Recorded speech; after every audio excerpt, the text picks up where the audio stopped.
I met my best friend, Jason, in our freshman year at a boys' high school in New York. Jason was the kind of guy that all the other guys looked up to. Tougher than tough, but also willing to give you the shirt off his back. He was one of the star athletes on the football team. All the girls went nuts over him, and to top it all off, he always did exceptionally well in class. I don't think I ever saw him get anything lower than a B- in all 4 years of high school. Jason had it all. He seemed untouchable, fearless even. Which is why I always found his dread of the school bathroom to be really odd. He would approach the door with childlike trepidation, and only go in if myself or another friend were with him, or if he heard people inside. The times that I had gone in with him, I witnessed him perform a ritual of pushing all of the stall doors open and looking in, even if he was only going to use the urinal. When a stall door was shut, he would knock on it 3 times and wait for a response. Occasionally, if a stall was out of order or he received no response from behind a closed door, he would pull himself up on the door to look inside. The first few times I witnessed him do this, I said nothing. It was strange, yeah, but I didn't think much of it. However, curiosity eventually did get the better of me during our second semester that first year, and I asked, "Hey Jason, why do you do that?" Do what? He asked. I think it was an honest question. This ritual was so commonplace for him that it bled into the rest of his daily routine. As natural as breathing. All that stuff with the stalls, why do you do it? Jason gave me a grave look as he shook his head. Let it go, was all he said. I did let it go. For a long time after that. It had slipped my mind almost completely, having seen it happen so often that it was commonplace for me as well. However, one day, when I went in to do my business, I saw 3 of the other boys in our year do exactly what Jason always did. Jamal, Sam, and Pete were pushing the stalls open, then shaking their heads at each other. At first, I was a little mad. I thought that perhaps they had seen Jason do this before and were making fun of him. I couldn't understand why, though. They'd always been pretty good guys. But then I realized that they weren't laughing. They were being pretty serious as they completed their task. They also said hello to me as though nothing were out of the ordinary when they finally realized that I was there. What I had seen bothered me. I couldn't explain why, but it made me feel uneasy. That feeling was only exacerbated by the fact that I knew Jason wouldn't tell me what was going on. and I didn't feel like I knew those guys well enough to ask them. It was clearly a source of discomfort for Jason, and I assumed it might be for them, too. One day, however, in our sophomore year, Jason and I stopped by the bathroom on our way to lunch. Jamal was in there washing his hands as we walked in. We said hi, and Jason went to begin checking the stalls. Jamal stopped him, though, and said, "You're good, man." Nothing? Jason asked. "Nah, you're good. Take it easy," Jamal replied, and walked out. I waited for a few seconds after the door closed completely behind Jamal to say anything. "Okay, what is this about?" Jason looked at me in confusion at first, but then his eyebrows narrowed. I thought I told you to let it go. "You did, but I'm a little bit creeped out, dude. When it was just you, I thought that maybe it was some kind of quirk, but there were 3 other people I saw doing that. What's going on? Did you guys witness something in here? What?" I said let it go! Jason yelled. I was startled by that and jumped slightly. He was always pretty easygoing, and I'd never seen him get that mad within the 2 years I'd known him at this point. "I'm sorry, dude," I said, rather meekly. Jason seemed flustered, almost like he was shocked that he yelled himself. Don't worry about it, buddy. I'm sorry for yelling at you. He sighed really deeply. Just please don't bring it up again, okay? I promised him that I wouldn't. For years, I kept that promise. Life went back to normal. Years went by, and we grew up. Well, we got a little older, anyway. And a few years after we graduated, I became an uncle. Everything was fine. I'd stopped thinking about Jason's bathroom ritual altogether. That is, until the beginning of this month. I was babysitting my nephew, who is now 6 years old, and I took him to the mall so we could spend the whole day just walking around. Before we left, I told him he'd have to use the bathroom. We went in, and other than the one guy who was leaving as we walked in, it was empty in there. I caught a glimpse of myself in the mirror and took a moment to fix my hair when I heard the sound of stall doors banging. I looked over to my nephew and saw that he was doing exactly the same thing Jason had always done. He even looked under the door of a stall that had an out-of-order sign taped to it.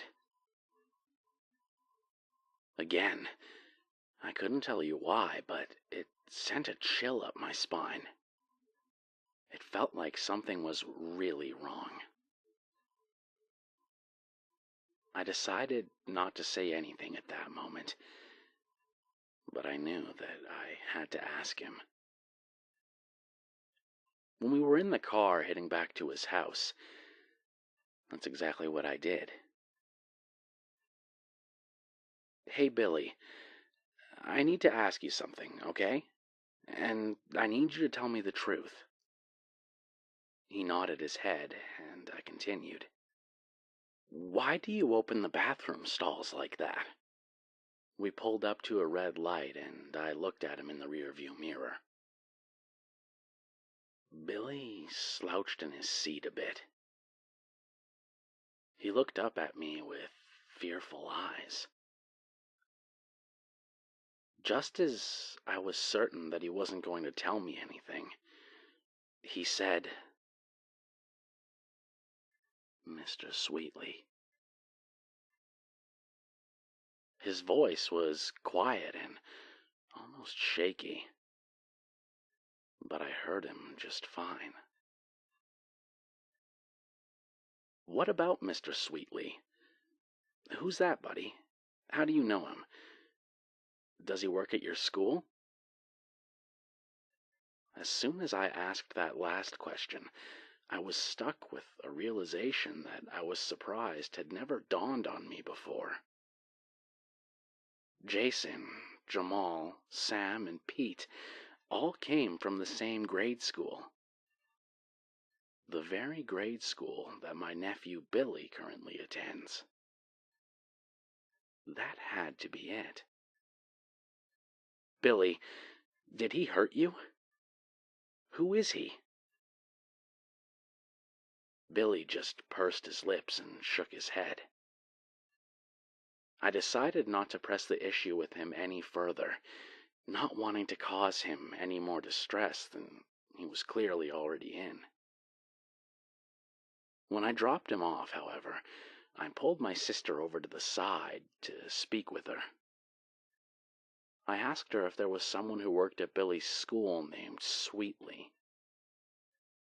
She, an active member of the PTA who knows everyone at that school, told me that there wasn't. She also said that no parent nor child had that name either. When I told her about Billy's behavior, she laughed it off and told me that the kids had been making up scary stories since Halloween's coming up, and one of them probably scared him. I didn't believe that that was the case, but I didn't tell her that. Before I said anything else, I knew that I had to meet with Jason. Last Saturday, Jason and I went out to lunch. After a while, I finally said, "Jason, I have something important to ask you, and I need you to tell me the truth." Yeah, man, what is it?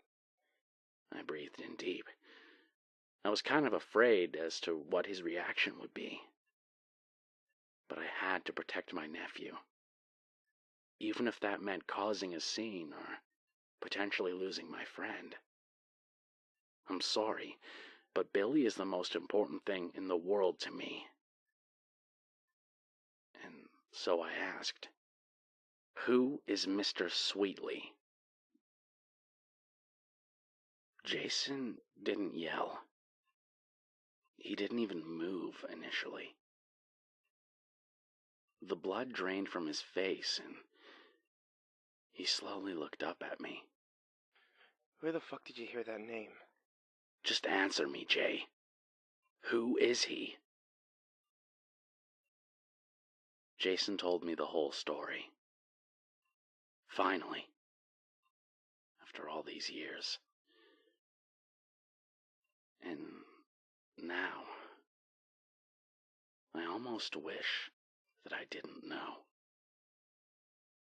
According to the legend, in the 1950s there was a man who worked at the school.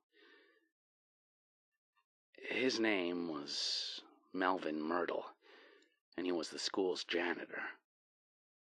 Often seen wearing a bowler hat and a suit, playing ragtime records from a record player he had in the janitor's closet. He was a goofy sort of man that everyone in the school loved. He was particularly good with children, and people often wondered why he and his wife never had children of their own before she tragically died. They started calling him Mr. Sweetly because he always smiled sweetly at everyone who passed by. One day, the school's other janitor, a father of a boy at the school, walked into the boys' room on the first floor to clean it. When he stepped inside, he saw Myrtle peeking over the wall of one of the stalls into the next one. The man became infuriated and forcibly yanked Myrtle from the stall.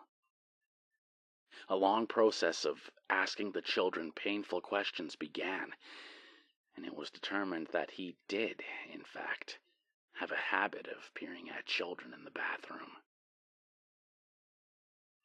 Several girls stated that they'd caught him peeping at them or their friends, but the kids he seemed to prefer were primarily boys. After the findings, Myrtle went missing and was never heard from again. Though the other janitor was suspected of foul play, eventually the charges were dropped. A couple of years later, a boy bolted from the bathroom, screaming his head off that there was a man missing half of his face in there, watching him. Of course, a search yielded nothing. He gave a description of the man, and several other boys claimed to have seen him too. He would slowly poke his head up over a stall, and either watch them at the urinal or in the stall next to his. He was wearing a bowler hat, and he was missing his lips and a large portion of flesh from one of his cheeks. The boy concluded his story with, "I could almost swear he really was smiling." Jason told me that, since no evidence could ever be found, teachers just began to think that it was a story that the boys kept passing down to each other, starting with boys who were around when the Myrtle incident took place. So, with no help from any of the adults, the boys started trying to find ways to ward him off. After a while, they discovered that he doesn't appear if you look for him first, starting with his stall. The last stall on the right. That's where he was caught. That's his favorite place. That's where I first saw him. Jason concluded. He was shaking, rubbing his forearms in discomfort, eyes never leaving a spot on the table throughout the entire story. I felt so badly for him. He looked like a terrified child. I believed his story 1,000,000% because, why would he lie? How could he sell this story so well if he'd never experienced it? Then he looked up at me and asked again. Where did you hear that name? I told him about how I'd seen my nephew do what he'd always done in high school, and about how Billy told me that name after I asked him why he checked the stalls. Jesus Christ, Jimmy, what the fuck is wrong with you? I didn't know, dude. Fuck. You need to tell my sister this story. She has to transfer Billy to another school. I paused. Wait. Will that even help? You kept checking the stalls in high school. You still do that. Does he follow you? Jason shook his head. As far as I know, he doesn't. But that kind of shit sticks with you, man. I'm gonna be doing that for the rest of my life. He huffed and scratched his head. I know your sister. Do you think she's gonna listen to a ghost story and just pull her son out of that place based on that? She's a part of the fabric of that school. You need some kind of proof. Jason then told me about a rumor that there was something written on one of the walls in Sweetley's stall, as the kids started calling it, and that it was covered up by the administration. Rumor was that it appeared one day, sometime in the 80s, and it was plastered over. A few days later, the plaster was entirely gone, and the writing was perfectly legible again. After that, they moved the toilet paper dispenser over to that side and bolted it over the writing. When I asked Jason what it said, he told me that he wasn't sure. Nobody's ever been brave enough to try to find out. We agreed that day that we would each call out sick and take Billy to school on Monday. Jason would pretend that he was just visiting for the nostalgia, since some of his old teachers were still there, and we would stop in the bathroom before we left. We did just that, but we both froze in front of the bathroom door. "Are you okay, dude?" I asked. Jason only nodded. "Hey, before we go in," I continued, "what happens if I see him?" Jason shook his head and said, You won't. If you've never seen him before as a kid, he won't appear to you as an adult. That's part of the reason why none of the teachers ever believed us. We took deep breaths and walked in. Jason checked all the stalls, and I stepped into Sweetley's. I managed to pry the lid off the toilet paper dispenser, and I unscrewed it, with a degree of difficulty, from the wall with the mini-slot screwdriver I had in my pocket. Jason couldn't even go near the stall, after checking to make sure that it was empty. So, it was all up to me. I pulled the dispenser from the wall and looked. There was, indeed, writing. Someone, or something, had etched a poem into the wall. As I read it, I could swear that I heard the faint sound of ragtime music coming from the air vent. The air also seemed to get a little colder. Jason sensed that something was wrong as well. He started frantically telling me to hurry. I tried to take a picture of the poem with my phone. The screen flashed, the phone glitched, and then it just stopped working. It hasn't worked since, and I had to replace it. I wound up jotting it down on my arm very quickly, and I haphazardly replaced the dispenser because I wanted to get the fuck out of there. This is the poem that was on the wall. He smiles sweetly. What a doll.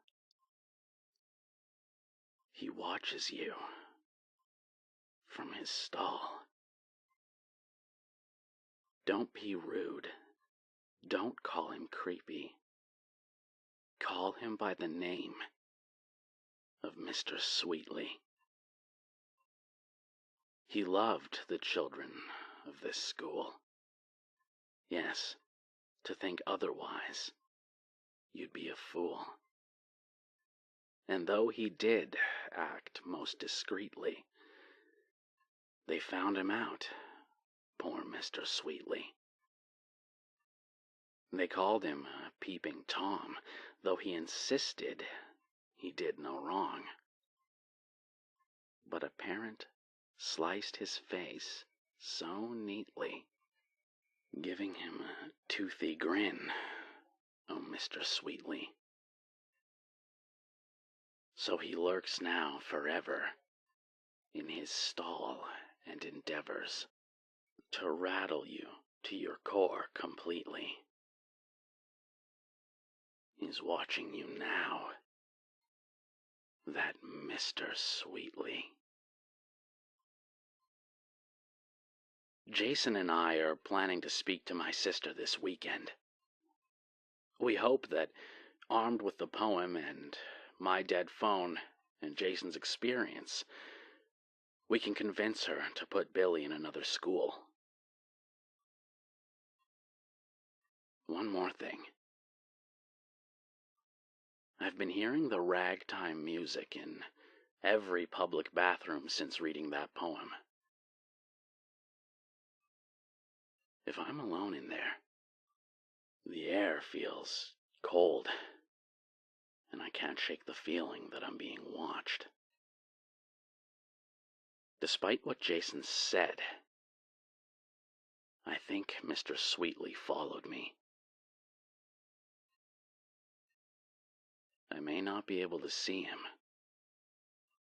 but I can feel him just fine. And I can swear that he really is smiling.